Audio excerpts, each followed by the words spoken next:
Friends, ఎలా ఉన్నారు? నేనైతే చాలా బాగున్నానండి. ఈరోజు మా చెరి పాప బెల్లం గవ్వలు అడిగింది, దానికోసం చేస్తున్నాను అనమాట పండగని. ఒకసారి జల్లెడ వేసుకున్నాండి. కొంచెం ఒక కేజీ గోధుమ పిండికి ఒక గిద్ద మైదా పిండి కలుపుతాను అనమాట. గోధుమ పిండి కూడా వేసేస్తున్నానండి. కేజీ ప్యాకెట్ వేసేస్తున్నాను. మొత్తాన్ని ఇలా కలిపేసుకోవాలండి. అయితే కొంచెం లైట్గా మనం సాల్ట్ అనేది వేసుకోవాలన్నమాట. అంటే మనం చేసేది స్వీట్ కదా, లైట్గా వేసుకోవాలండి, బాగుంటుంది. గోరువెచ్చని చేసి తీసుకొచ్చాను. ఆ వాటర్ ఇందులో పోస్తాను అనమాట. ఇక్కడ కొంచెం లైట్గా చూసుకొని కలుపుకోవాలండి. కొంచెం గట్టిగా ఉంటుంది, జాగ్రత్తగా కలుపుకోండి. ఓకేనా ఫ్రెండ్స్? ఇందులో మనం కొంచెం వంట నూనె ఉంటుంది కదండి, వంట నూనె వేసుకోవాలి. గవ్వలకి పిండి అయితే రెడీ అయిపోతుంది. దీన్ని గవ్వలు చేసే చెక్క అండి ఇది.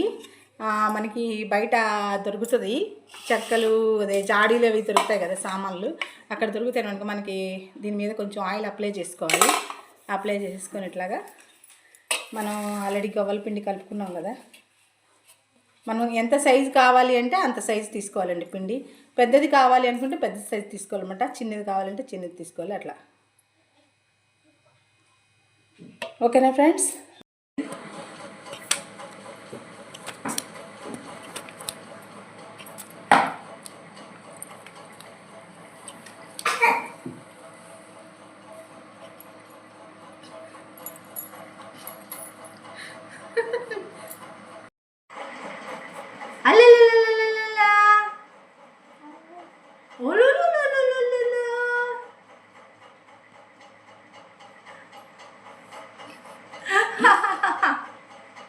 మా వాడు కామ్గా నన్ను పని చేసుకొని ఇస్తున్నాడు పక్కన.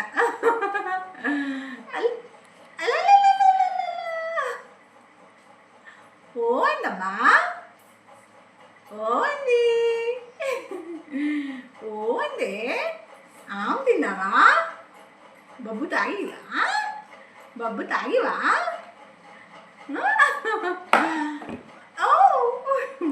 ఉత్సాహంగా ఉన్నాడు బాగా. బబ్బు తాగావమ్మా? నువ్వు కూడా తింటావా గవ్వలు? పిండి కోసం చేస్తున్నాను గవ్వలు, నువ్వు కూడా తింటావా? ఎలా తింటా? తింటావా? అడిది అడిది అడిది అడిది అడిది.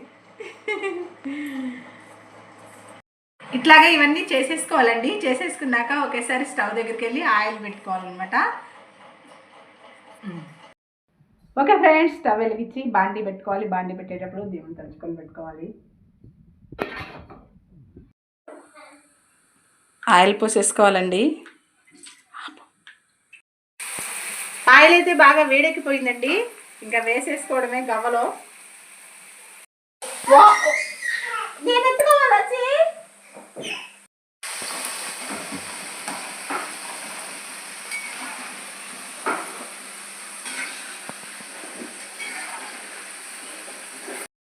గవ్వలైతే వేయడం అయిపోయిందండి, ఇంకా మనం దీన్ని పాకం పట్టేసుకోవడమే. ఫ్రెండ్స్, బెల్లం అయితే చిత్త కొట్టేసుకున్నాను అనమాట. ఇది పొయ్యి మీద పెట్టి కరిగించుకోవాలండి. స్టవ్ వెలిగించి స్టవ్ మీద పెట్టేశానండి. దీంట్లో గ్లాస్ వాటర్ పోస్తాను.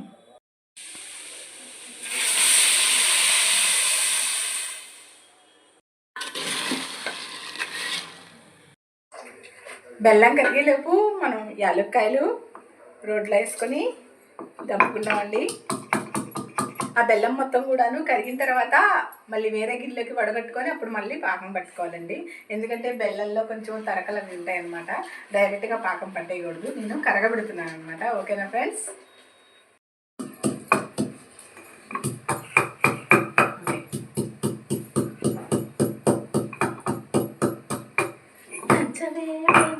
కూతురా వడ్లు దంచవే నా గుండె లేడగా అని పాడుతున్నారు మా వారు.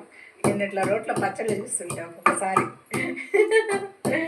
బెల్లం అయితే కరిగిపోయిందండి, ఇంకా వడగట్టేసుకుందాం. దీన్ని మళ్ళీ పై మీద పెట్టేసుకోవాలండి, పాకం పట్టుకోవాలి. ఇంకా నెయ్యి కూడా రెడీగా పెట్టేసుకున్నానండి. ఆ బెల్లం అంతా పాకం అంతా ఈ ప్లేట్ మీద పోసుకుంటానండి. కాబట్టి మనం కొంచెం ఆయిల్ అప్లై చేసుకోవాలి దీని మీద. ఆయిల్ కాదండి, నెయ్యి అప్లై చేస్తున్నాను. ఇట్లా అప్లై చేసుకుంటే ఆ మచ్చ మొత్తం దీని మీద వేసుకుంటే మనకి తర్వాత ఈజీగా వచ్చేస్తుంది అనమాట. పాకం కూడా మరుగుతుందండి, ఇంకా స్టార్ట్ అవ్వలేదు పాకాలు. పాకం వచ్చిందో లేదో టెస్ట్ చేయడానికి ప్లేట్లో కాసిన నీళ్ళు పోసుకుంటున్నానండి. పాకం అయితే వచ్చేసిందండి.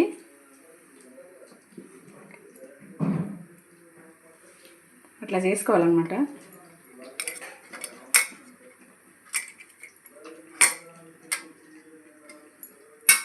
అలా మోగాలి. దీనిలో యాలక్కాయలు వేసుకోవాలండి. అట్లాగే మనం ముందుగా రెడీగా పెట్టుకున్న నెయ్యి కూడా వేసుకోవాలి, అప్పుడే నేతి స్వీట్ అవుతుంది. ఇది నెయ్యి కొంచెం ఎక్కువగానే వేసుకోవచ్చు. ఈ గవలన్నీ కూడా ఇంట్లో వేసేసుకోవాలి. అందుకే ఇంత వేసేస్తాను.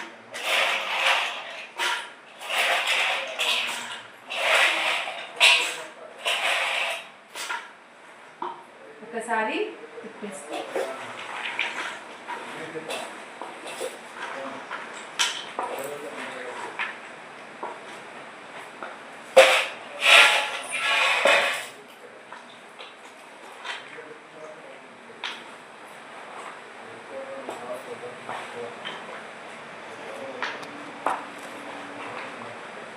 మొత్తం ఇలా తిప్పేసుకోవాలన్నమాట.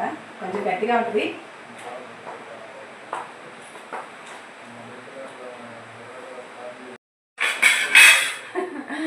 ఇది మొత్తం వెంటనే వేసేసుకోవాలండి, లేకపోతే గడ్డలాగా అయిపోతుంది.